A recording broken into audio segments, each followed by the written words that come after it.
Good morning student, welcome back to Maqam online classes.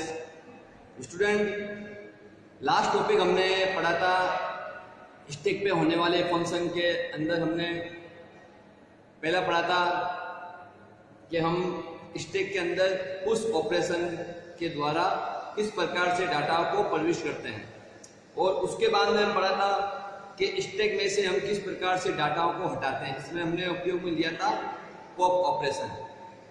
अब हमारे 3 operation बाकी रह गए थे, जैसे peek operation, is full operation, is empty operation. तो आज हम अभी वही ले रहे हैं। पहले हम सबसे पहले लेंगे पिक ऑपरेशन। तो पिक ऑपरेशन क्या होता है बच्चों, देखिए ये मैं इंग्लिश में लिख रहा हूं आपके सामने, पिक।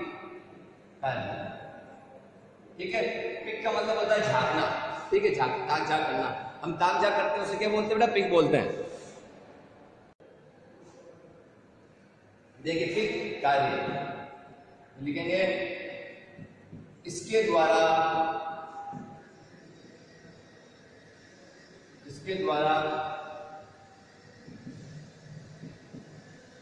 स्टैक के डाटाओं को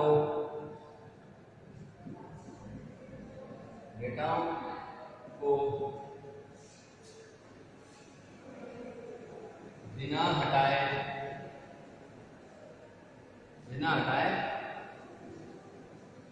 देख सकते हैं। ठीक है बेटा, इसकी परिभाषा सबसे पहले ये है, देख सकते हैं और प्राप्त कर सकते हैं। ठीक है बच्चों, देखिए पिक का मतलब ये होता है कि झांकना। अब हम ये कार्य ऐसा है कि जिसके द्वारा हम ये समझेंगे कि जब भी स्टैक के अंदर एलिमेंट एक के ऊपर एक होते हैं और हम उन्हें क्या करना चाहते हैं, देखना चाहते हैं, तो हम कैसे देखेंगे? क्योंकि देखो बच्चों, आपको पता है हमने कि स्टैक के अंदर ऐसे है, ये 10, ये 20, ये 30, ये 40। ठीक है, लगे हुए स्टैक के अंदर। अब आप जरा सोचिए कि अगर मुझे 30 एलिमेंट देखना है, 20 एलिमेंट देखना है, 10 एलिमेंट देखना है, तो मैं इसे कैसे देखूंगा? मुझे हटाना पड़ेगा ना बेटा ऊपर से ये एलिमेंट। मतलब अगर हमने बकेट के अंदर, हमारी बाल्टी के अंदर अगर हमने कुछ सामान रख दिया है, तो मुझे ऊपर वाला ही सामान दिखेगा, नीचे वाला सामान नहीं दिखेगा। ठीक है ना बच्चों? तो ये कंडीशन हमारी पिक कार्य के द्वारा क्या की जाती है, हल की जाती है। पिक कार्य क्या करता है कि वो हमें बताता है कि आप डाटा को मत हटाओ, मगर डाटा को देख लो कि 40 के नीचे कौन सा डाटा है, हम कहेंगे 30 है। तो कहेंगे 30 के नीचे कौन डाटा है, हम कहेंगे 20 है। 20 के नीचे कौन डाटा है, 10 है। तो हमें पता चल जाएगा कि हमारे स्टैक के अंदर कौन कौन से डाटा पड़े हुए हैं। ये पिक कार्य करता है बिना किसी डाटा को हटाए हुए। ठीक है बच्चों, तो ये कार्य भी इंपॉर्टेंट है। आप उदाहरण ले सकते हो तो ले सकते हो, नहीं तो कोई बात नहीं, उदाहरण की जरूरत नहीं पड़ती। ठीक है, अब आगे वाला स्टेप देखिए, इज फुल ऑपरेशन। क्या लिखा है बेटा? Is full. 14 नंबर का कार्य है इज फुल कार्य। अब एक चीज ध्यान रखना बच्चों कि जो ये हमने ये कार्य किए हैं पांचों, जब हमने 5 कार्य किए हैं, पुश, पॉप, पिक और इज फुल और इज एम्प्टी, ये जो कार्य है ना बेटा, ये पांचों कार्य फंक्शन के द्वारा किए जाते हैं। किसके द्वारा? फंक्शन के द्वारा। हम इन 5 कार्यों को हम कह सकते हैं कि ये क्या फंक्शन भी है स्टैक के। क्या है? फंक्शन है। जैसे पुश कार्य क्या एक फंक्शन है। पॉप कार्य क्या है? पॉप कार्य एक फंक्शन है। पिक कार्य क्या है? पिक कार्य एक फंक्शन है। जैसे हम जब स्टैक के अंदर जब हम एल्गोरिथम लिखेंगे, तो इन एल्गोरिथम में जब हम यूज करेंगे तो इनका भी फंक्शन का निशान लगाएंगे। जैसे देखिए मैंने यूज किया इज पिक, ये पिक यूज किया मैंने पिक, तो मैं इसका भी फंक्शन का निशान लगाऊंगा। समझ आई? पुश यूज किया मैंने, तो मैं पुश का निशान लगाऊंगा। मैंने पॉप यूज किया तो मैं पॉप का निशान लगाऊंगा। समझ आई? मैंने इज फुल किया तो मैं फंक्शन का निशान लगाऊंगा, और मैंने इज एम्प्टी किया तो अभी मैं फंक्शन का निशान लगाऊंगा। तो आप समझिए ये कार्य कैसे कार्य, ये जो कार्य है किस प्रकार से कार्य करते हैं, फंक्शन के द्वारा कार्य करते हैं। और फंक्शन का मतलब भी क्या होता है? कार्य करना। ठीक है बच्चों, अब हम देखते हैं कि इज फुल कार्य क्या होता है। देखिए, इज फुल कार्य का मतलब ये होता है बच्चों कि इज फुल कार्य हमें ये बताता है कि हमारा स्टैक पूरा भर चुका है।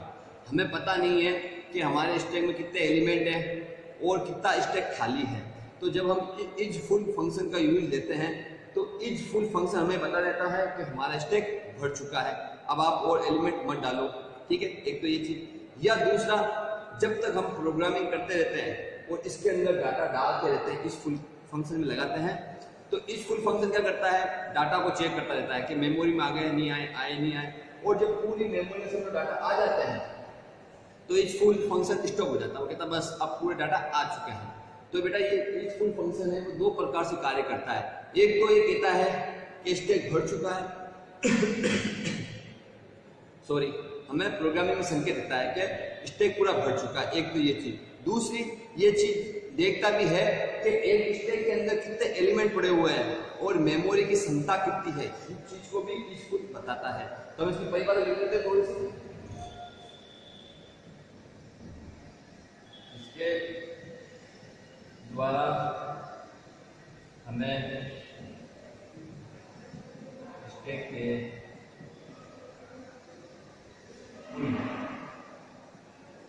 होने के आदेश या संकेत भी कह सकते हैं, आदेश या संकेत देखें संकेत मिलते हैं, मिलते हैं।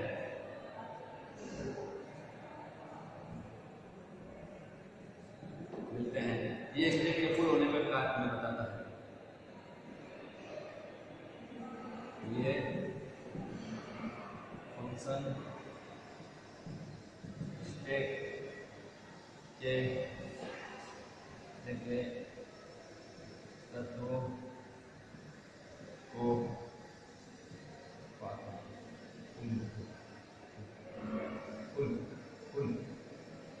फुल मतलब संपूर्ण तत्वों को फुल होने पर बताता है या स्टैक के फुल होने पर बताता है। ठीक है बच्चों, क्या करता है? इसके द्वारा हमें स्टैक के फुल होने के संकेत मिलते हैं। मतलब ये क्या कहता है कि स्टैक आपका क्या हो चुका है? पूरा फुल हो चुका है। अब आप इसके अंदर किसी भी प्रकार का कोई डाटा मत डालो। अगर आप किसी भी प्रकार का डाटा डालोगे तो वो डाटा क्या होगा बेटा? ओवरफ्लो हो जाएगा, स्टैक से गिर जाएगा। तो हम स्टैक के तत्वों को गिरने नहीं देना चाहते हैं स्टैक में से, तो हम फुल ऑपरेशन का यूज लेते हैं। क्यों? हमें पता चल जाएगा कि हमें सिर्फ कितने डाटा डालने बेटा? सिर्फ 4 डाटा डालने। समझो, हमें 4 डाटा ही एलिमेंट डालने हैं। मैं कह रहा हूँ 4 एलिमेंट डालने, मैं चारों एलिमेंट डाल दिए। ठीक है, ये और ये डाल दिए। अब मैं चाह रहा हूँ कि नहीं 4 या 5 कर दो। क्या कर दो? 5 कर दो। तो आपको पता है अगर मैं 5 का डाटा डालूंगा तो क्या होगा? वो स्टैक से गिर जाएगा, ओवरफ्लो हो जाएगा। और प्रोग्रामिंग में क्या आएगी? एरर आएगी, प्रोग्रामिंग में सोल्व नहीं होगा। तो इससे क्या होगा? फुल स्टैक क्या करेगा? जैसे ही 4 हो जाएगा हमें क्या कर देगा? संकेत दे देगा, हमें इंडिकेट कर देगा कि भाई अब बस फुल हो चुका है। अब आप कोई दूसरा स्टैक बना लो। क्या कर लो? दूसरा स्टैक बना लो। 5 एलिमेंट को डालने के लिए दूसरा कोई भी स्टैक बना लो, कोई बात नहीं, दूसरा स्टैक बन जाएगा।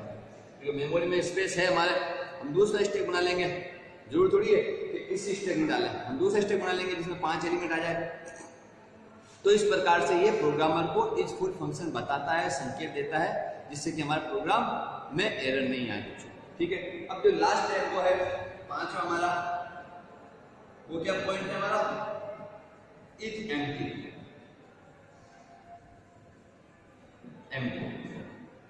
इज एम्प्टी कार्य।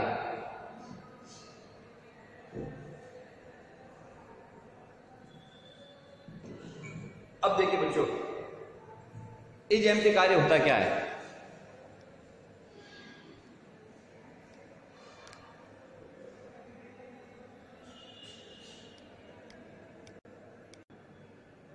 देखिए, इज एम्प्टी कार्य क्या है?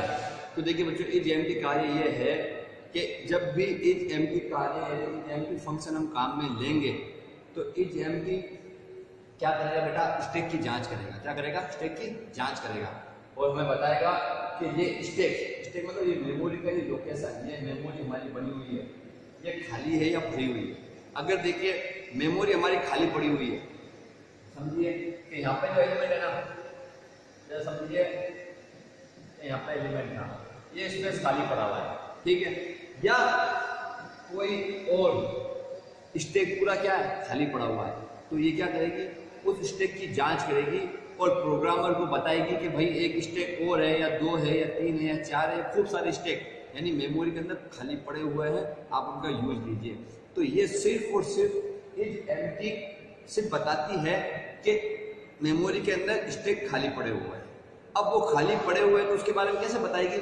ये सबसे पहले जितने भी स्टैक होते हैं जो हम प्रोग्रामिंग के अंदर स्टैक का यूज ले रहे हैं और हमने इज एम्प्टी फंक्शन लगाया है, तो इज एम्प्टी फंक्शन क्या करेगा, जितनी भी हमारी स्टैक बनी हुई है उनकी जांच करेगा। सबसे पहले जांच करने के बाद में बताएगा कि हाँ भाई स्टैक खाली पड़े हुए हैं हमारे पास, ठीक है, और उनका यूज लो, ठीक है।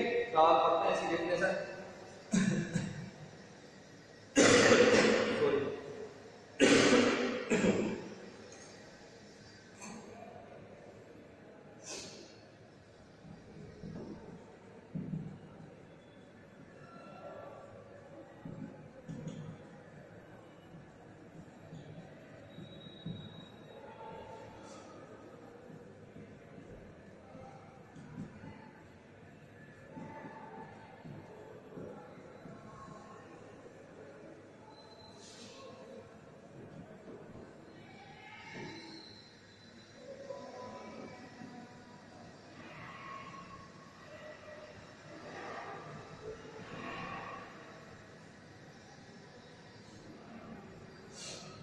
देखिए बच्चों, ये क्या करता है स्टैक, सबसे पहले आप इसका देख लीजिए, पहले पूरी स्क्रीन शॉट लेके आप अपनी नोटबुक में ये राइट डाउन कर लीजिएगा, क्योंकि बेटा अब स्कूल तो ओपन हो नहीं रही है और आपको सिर्फ अपनी जो प्रॉब्लम है वो लेकर आनी है हमारे पास में कि प्रॉब्लम है सर, ये जो लिखा है था आपने, ये हमें समझ में आया नहीं आया, तो आपसे हमारी प्रॉब्लम लेकर आओगे, उसी प्रॉब्लम का सॉल्यूशन हम आपको क्लासरूम में देंगे, ठीक है।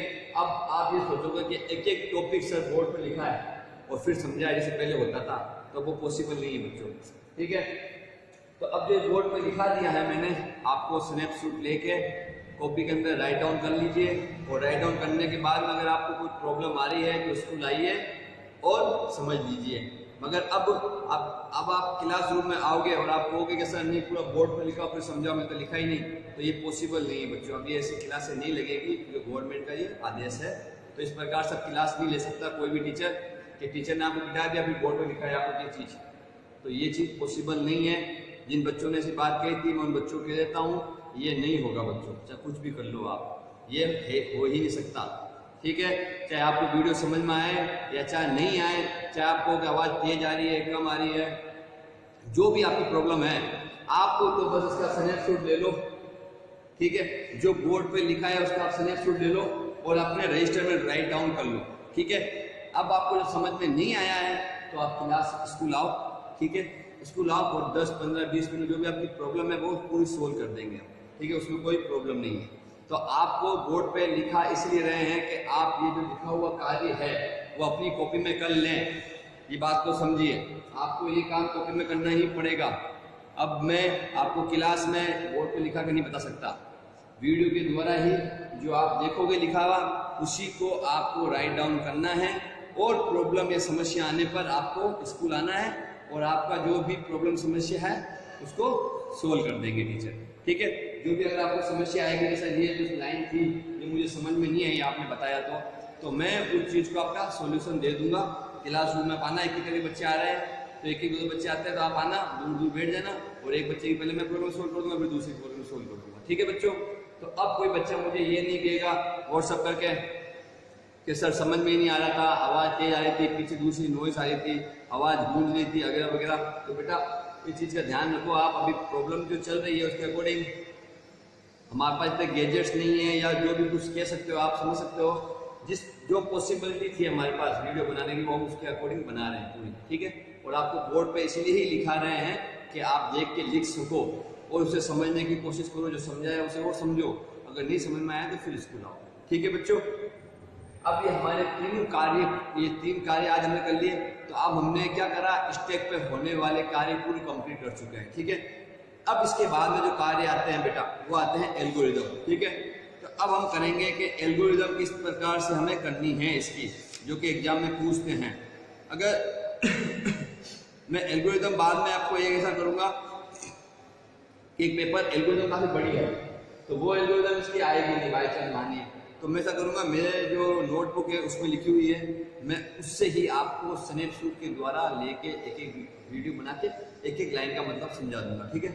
तो हम एल्गोरिदम उस टाइप से करेंगे, और जो प्रोग्राम की है बेटा उसको भी हम उसी टाइप से करेंगे, क्योंकि प्रोग्राम जो बड़ा है स्टैक का, एक स्टैक का प्रोग्राम दूंगा जो हमारे बोर्ड के एग्जाम में भी आ सकता है, नहीं तो प्रैक्टिकल में तो आते आता है कि स्टैक पे होने वाले कार्य का प्रोग्राम बनाइए।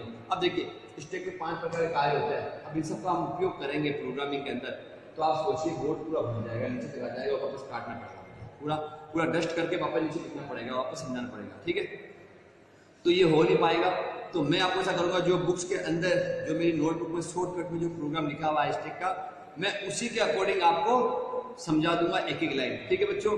तो इस प्रकार से हमारा ये पूरा चैप्टर हो जाएगा। अब इसके 1-2 पॉइंट बच गए हैं, वो हम देख लेते हैं कौन कौन से पॉइंट हमारे बचे हैं, ठीक है।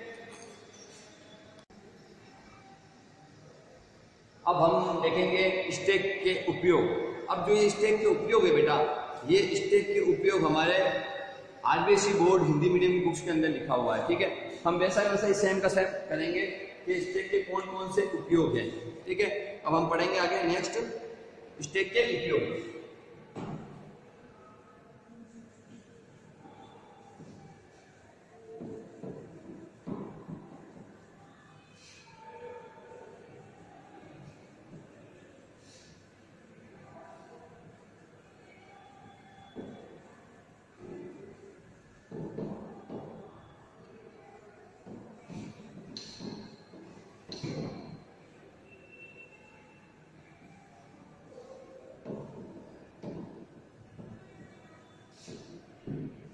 स्टैक के उपयोग लिखते हैं हम, स्टैक के उपयोग यानी एप्लीकेशन ऑफ स्टैक।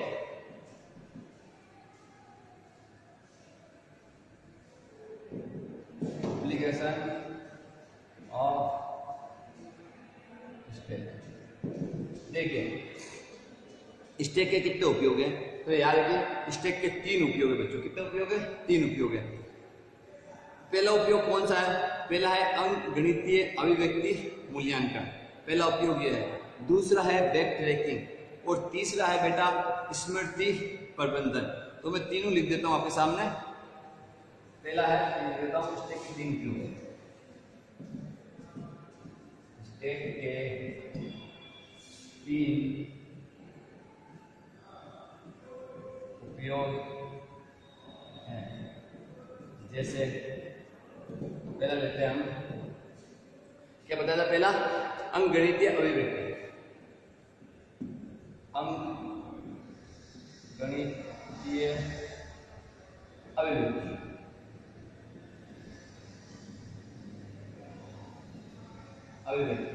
ठीक है। अंकगणितीय अभिव्यक्ति मतलब अर्थमेटिक एक्सप्रेशन। अंकगणितीय मतलब क्या होता है बेटा? अंकगणितीय। और अभिव्यक्ति को क्या बोलते हैं? एक्सप्रेशन, यानी व्यक्त करना, बताना उसको, ठीक है। और मूल्यांकन करना,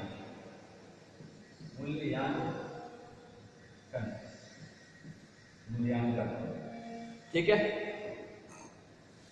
अब दूसरा जो है, दिख रहा है आपको कैमरे में कुछ माता लिखा हुआ? नहीं दिख रहा है, ठीक है। मैं यहाँ नीचे लिखता हूं अंकगणितीय अभिव्यक्ति मूल्यांकन।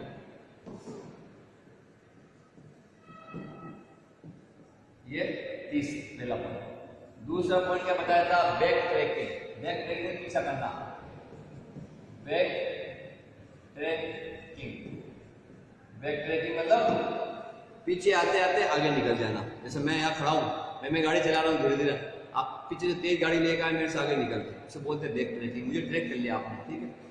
बैक ट्रैकिंग क्या होता है? पीछा करना या पीछे से आना, पीछा करना, ये समझ लेना। इंग्लिश का वर्ड है और ऐसा कैसा मैंने लिख दिया, ठीक है। अब जो तीसरा है बेटा वो है मेमोरी का। मैंने क्या बताया था? स्मृति प्रबंधन। स्मृति प्रबंधन, स्मृति प्रबंधन यानी मेमोरी मैनेजमेंट करना। अब देखो, अब हम ये समझेंगे कि स्टैक का उपयोग किस प्रकार से होता है। पहले तीनों प्रकार के मीनिंग समझ लीजिए आप, किस प्रकार से कार्य करेंगे बेटा। अब देखो, हम जब भी कोई प्रोग्राम बनाते हैं स्टैक का उपयोग कर रहे हैं। किसका उपयोग कर रहे हैं? सिर्फ स्टैक का उपयोग कर रहे हैं। हम प्रोग्राम में जब स्टैक का उपयोग करते हैं बेटा, तो जो भी अंकगणितीय कार्य आते हैं, जैसे बाई चांस मैंने स्टैक में जोड़ने का प्रोग्राम ही बना दिया। क्या कर दिया? जोड़ने का प्रोग्राम ही बना दिया मैंने। चलो जोड़ दो स्टैक का यूज करने के बाद ये 10 और ये 100 जुड़ के कितने जाएंगे? 110 स्टैक में आ जाएंगे। अब स्टैक में मैंने 110 तो लिख दिए, ठीक है। 110 मैंने लिख दिए, ये आपको पता चल गया कि लिख दिए, मगर ये प्लस कैसे हुआ है? ये 10 और 100 प्लस कैसे हुआ है?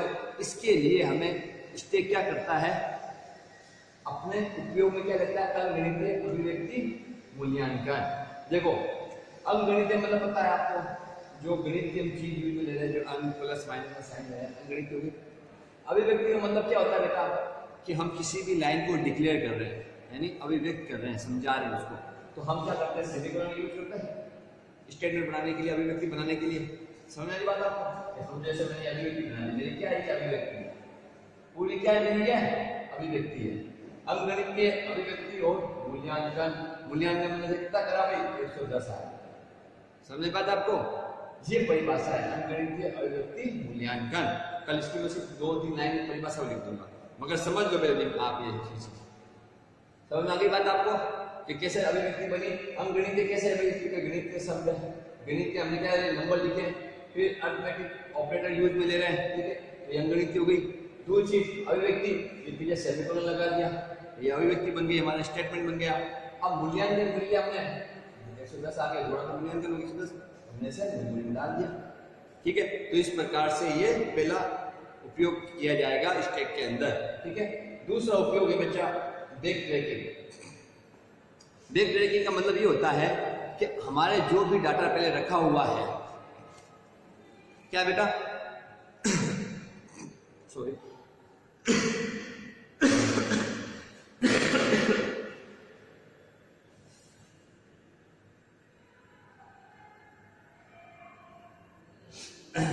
सॉरी। देखिए, हमारा जो दूसरा पॉइंट है उसमें हमें बताते हैं बैक ट्रैकिंग। बैक ट्रैकिंग मतलब पीछा करना। अब देखो, इसके अंदर आप सोचोगे पीछा कैसे करें आप, तो देखो समझिए।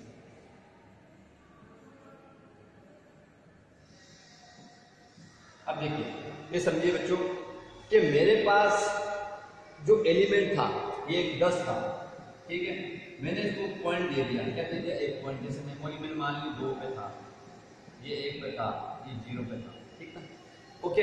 अब मैंने इसको क्या बनाया? पॉइंट बनाया कि मेरा ये पॉइंट है भाई। अब इसके ऊपर जो भी नंबर आएंगे, यानी ये पीछे, ये क्या पीछे की तरफ यहाँ खड़ा हुआ है, तुम लोग पीछे की तरफ खड़ा हुआ है, इंसान है तो पीछे खड़ा हुआ है, कोई सब लड़का है पीछे खड़ा हुआ है, ठीक है भाई। ये कोई लड़का पीछे खड़ा हुआ है, इसे मैंने पॉइंट क्या बना लिया? 110। समझो ये एलिमेंट है हमारा। अब मैं चाहता हूं मेरा जो प्रोग्राम है वो सीक्वेंशियली चले, असेंडिंग ऑर्डर में चले, छोटे से बड़े एलिमेंट ऊपर आए, तो मैं बैक ट्रैकिंग का यूज करूंगा। क्या करूंगा? बैक ट्रैकिंग का यूज। बाय चांस मान लो मेरे पास जो एलिमेंट है वो ऐसे है 110, 250, 100, ठीक है, 50, ऐसे करना।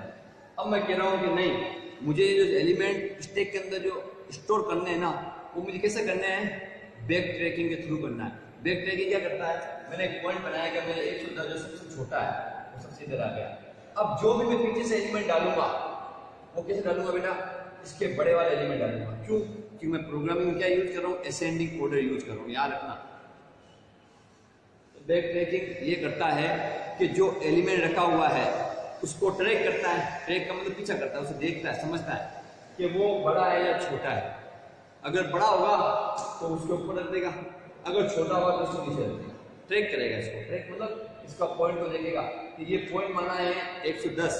अब जरा समझो 110 जो पॉइंट मान लिया इसने, तो अब ये पॉइंट के बारे में बताएगा कि ये पॉइंट यूज हो रहा है 110 जगह है।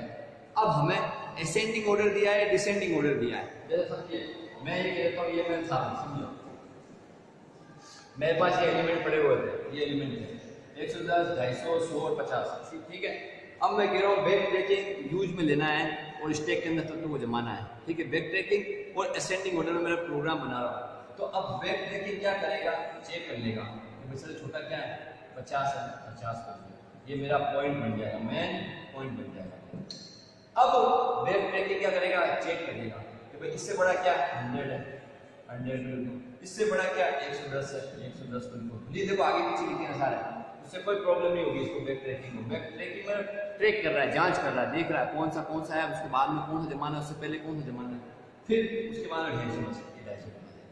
तो बैक ट्रैकिंग के थ्रू क्या होगा बच्चों, जो एलिमेंट होंगे ना जिसको हमने पॉइंट बना के रखा था, उसको हमने पॉइंट बना लिया, 50 छोटा पॉइंट बनाया। अब हमें असेंडिंग ऑर्डर लेनी है, तो अब इसके बाद में इसके पीछे से सब ऊपर आते रहेंगे, इसे बोलते हैं बैक ट्रैकिंग, ठीक है। अब जो हमारा तीसरा फंक्शन था मेमोरी प्रबंधन, तो देखो बेटा मेमोरी प्रबंधन एक बहुत इंपॉर्टेंट पॉइंट होता है कि जब हम कभी भी कोई भी डाटा कंप्यूटर की मेमोरी में स्टोर करते हैं तो हम मेमोरी प्रबंधन का क्या करते हैं, ध्यान रखते हैं कि हम जो डाटा डाल रहे हैं वो किस टाइप से हम मेमोरी के अंदर संग्रहित कर रहे हैं और वो डाटा कितनी मेमोरी लेगा, ठीक है, और कितने डाटा को कितनी मेमोरी देनी चाहिए काम होने से पहले और काम होने के बाद में, और काम खत्म होते ही उससे वापस मेमोरी ले लेनी चाहिए। ये सारा काम मेमोरी प्रबंधन करता है, ठीक है। अब कल हम इसकी कल नोट्स लिख लेंगे दिन पे, ठीक है, तो कल हम इसके नोट्स लिखेंगे आपके सामने।